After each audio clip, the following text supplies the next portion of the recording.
Welcome to our deep dive. And today we're going to be exploring a pretty fascinating chapter in medical history. Yeah, It's fascinating, but also pretty unsettling. yeah, it's It's the rise and fall of the lobotomy. I mean, definitely you've probably heard of it, this mm, brain surgery that was once thought to be like this revolutionary cure for mental illness. right.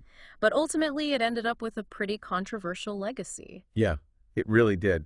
I mean, it's one of those things that reminds us Yeah. that even when you have the best intentions with medicine, sometimes these interventions can have some pretty bad consequences. Yeah, you never really know how it's all going to play out. Right. And I think to really understand how this all happened, Mm-hmm. we need to look back at the historical context. Yeah, We need to look back at the actual science behind the procedure for sure. and obviously like the key players. Of course, the people who made it all happen. Right, because Right. this wasn't just some like fringe idea. Yeah. This was practiced widely. Yeah. And thousands of people had this procedure done. Thousands and thousands. So where did it all begin? Well, if you think about it, the seeds of lobotomy were really planted at a time when Mm-hmm. our understanding of the brain and mental illness was so limited. Right. Like we're talking the early to mid 20th century. Okay. Asylums were overcrowded Yeah. and treatments for things like, schizophrenia Yeah. or severe depression Yeah. were just ineffective. It's hard to imagine like the desperation that patients and families Absolutely. must have felt. You're facing these huge challenges Right. and you don't have options. No. And so that desperation, I think, really created an environment where people were willing to try anything.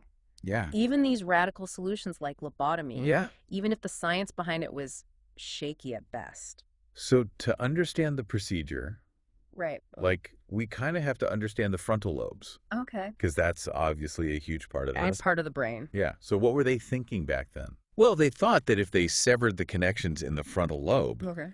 that they could alleviate these symptoms. So that was the theory. Yeah, that was it. That by just like cutting off these connections, Right. that they could fix it. They could calm people down. Right. They could reduce hallucinations or delusions, make them, a little more manageable. Okay. But this approach was just deeply flawed. Yeah. It was based on such a simplified understanding of the brain. And this brings us to Walter Freeman, Right. the man who's like almost synonymous with lobotomy. Yeah. He's like the poster child for this whole thing. So tell us a bit about him. Well, Walter Freeman, he came from a Okay. family full of doctors. Oh, wow. His grandfather was a famous neurosurgeon. Wow. He even operated on presidents. Oh my gosh. So, Freeman grew up around this, Yeah. like the world of medicine, Right. from a really young age. Okay. So he was a bright student, but his real passion wasn't actually medicine at first. Oh, really? What was it? It was photography. That's so interesting. Yeah. So how did he go from photography to neurosurgeon performing lobotomies? Well, when he was in med school, Okay. the Spanish flu pandemic hit. Right. It was devastating Hmm. and really showed how limited medical science was at the time. Yeah. And Freeman, he saw so much suffering Of course. and death. Yeah. And I think that's when he really committed to medicine. Okay. He even volunteered for these risky procedures, Oh, wow. just showing how fearless he was Yeah. and how much he wanted to be on the front lines Yeah. of these medical challenges. So it was a combination of like family legacy and Yeah. then just being thrown into this global health crisis. Right. That kind of led him to this path. It seems like it. Yeah. But how did he get into lobotomy specifically? Well, the procedure itself Mm-hmm. was actually pioneered by this Portuguese neurologist, Okay. Egas Muniz. Okay. And he was experimenting with, severing those connections in the frontal lobe to treat mental illness. Okay.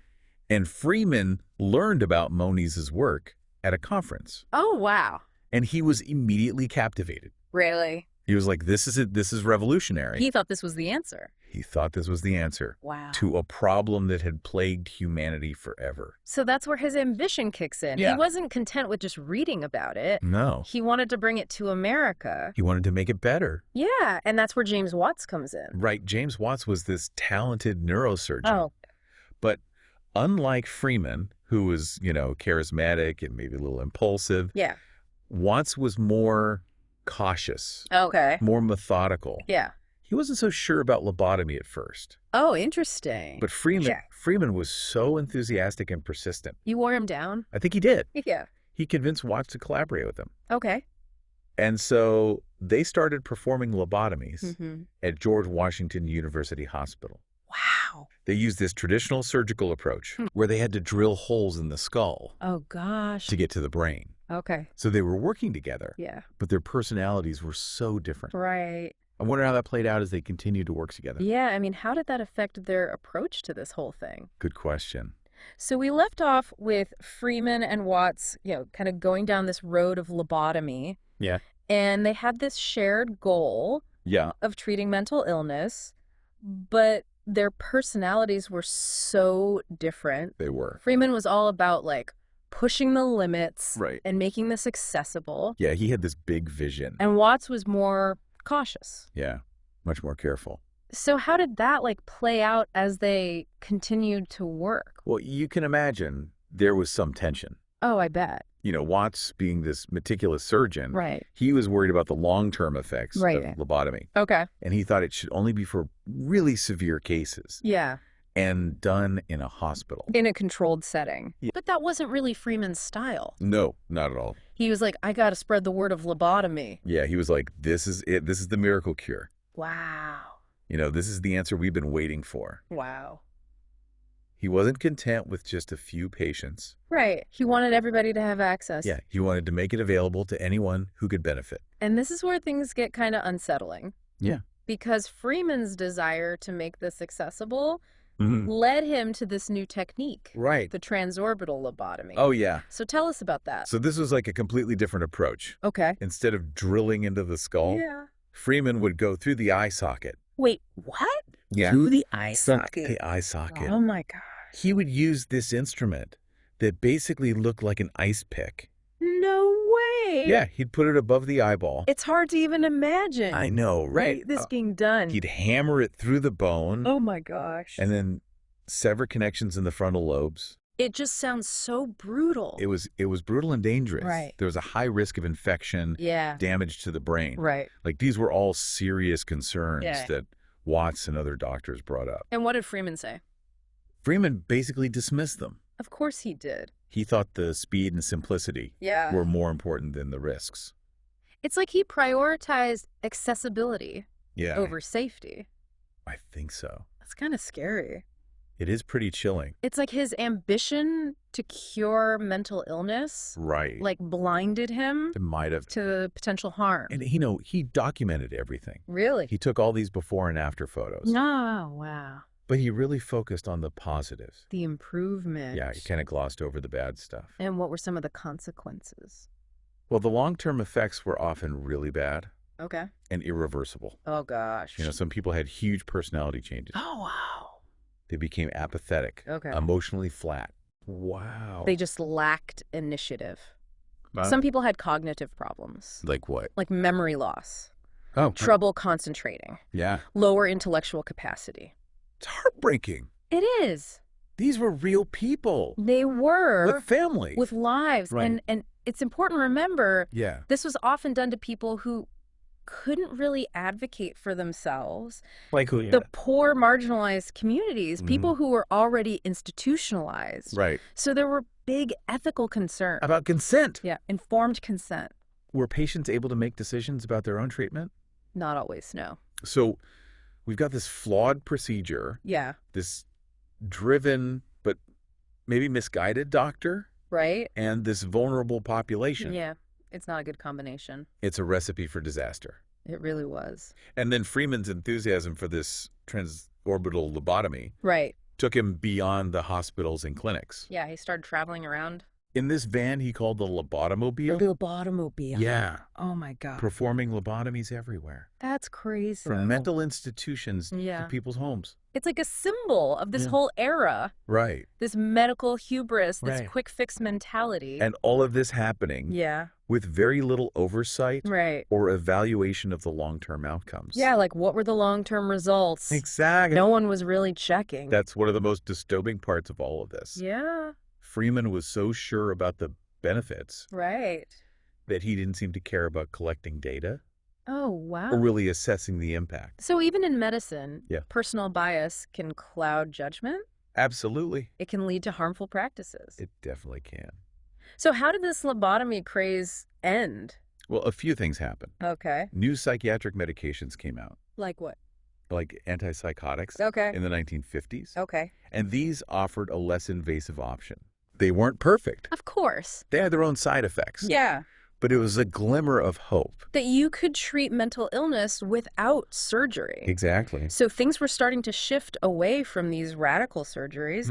And at the same time, Right. people were becoming more aware Yeah. of the negative effects of lobotomy. Right. Journalists, Yeah. writers, Yeah. former patients. They started sharing their stories. Wow. They showed the real human cost Of this procedure. of this procedure. And then there was Rosemary Kennedy, Right. President Kennedy's sister. Yeah, she was left severely disabled after a lobotomy. That's so sad. It's a reminder of the power of storytelling Yeah. and advocacy Right. in challenging medical practices. And demanding accountability. Exactly. So with these new treatments Yeah. and public opinion changing, Mm-hmm. how did Freeman respond? That's a good question. Did he ever acknowledge the harm? Well, that's what we're going to talk about in the last part of our deep dive. We've been talking about this rise and fall of lobotomy and how it went from this miracle cure to To a cautionary tale. right. And we were talking about how lobotomy started to decline Mm-hmm. as new medications came out and Yeah. people started to realize the devastating effects it had. Yeah. But what about Freeman? More. Like, did he ever grapple with the consequences? It's tough to say. Yeah. Even as lobotomy was becoming less popular, Yeah. Freeman kept defending it. Really? He really thought he was helping people. It's almost like he was blinded by his own conviction. Yeah, I think that's a good way to put it. How could someone be so committed I know. to something that caused so much harm? It's hard to understand. Did he just ignore the evidence? It seems like he maybe focused on the positives. Right, the patients who were calmer, Yeah. more manageable, He downplayed the negative stuff. or just explain it away, like Hmm. it was a temporary setback. It's almost like he was trying to convince himself Right. as much as everyone else. But he must have seen the effects. Yeah, I mean, you'd think so, right? With Rosemary Kennedy. It's hard to know how much specific cases affected him. Yeah. I mean, there are stories that he did express some regret Oh, really? later in life Okay. about certain patients. But he never fully, renounced lobotomy. No, Did he keep doing it? he did on a smaller scale, Okay. focusing on patients with severe conditions. Who hadn't responded to anything else. Right. So it's a really complicated legacy. It is. He was a pioneer. He Yeah. wanted to help people. He really did. But his belief in this procedure Yeah. led him to ignore the evidence. Right. And it makes you think about Yeah. the responsibility that doctors have Right. to really evaluate their practice. Absolutely. Like, how do you balance innovation with protecting patients? Right. When does a treatment become harmful? These are questions that go way beyond lobotomy. They really do. Yeah. They're at the core of medicine. Yeah. We need to be vigilant, Yes. humble, Mm-hmm. and willing to challenge our own assumptions. Lobotomy is a warning Yeah. against medical hubris. Absolutely. This desire for a quick fix. And ignoring the science and the ethics. It's a reminder that progress isn't always a straight line. Okay? What seems revolutionary Mm-hmm. can be harmful. And we have to remember patient autonomy, Yeah. informed consent. Those are so important. Patients need to know the risks, Right. and they should be part of the decision making. Lobotomy might be gone, Yeah, but the lessons are still relevant. I agree. It makes us think about the ethics Yeah, of medical interventions absolutely. and advocate for patients' rights. And make sure history doesn't repeat itself. That's a great point. Medical advancements should always put the patient first. Right. They should be based on science. Yeah. We should always be thinking about. Potential consequences. Yeah, Well, this was quite the deep dive. it was. Thank you for joining us My pleasure. and for helping us understand this complex story. I hope this made everyone think Yeah. about the balance between innovation and ethics. And the human cost. Absolutely. Thanks for listening.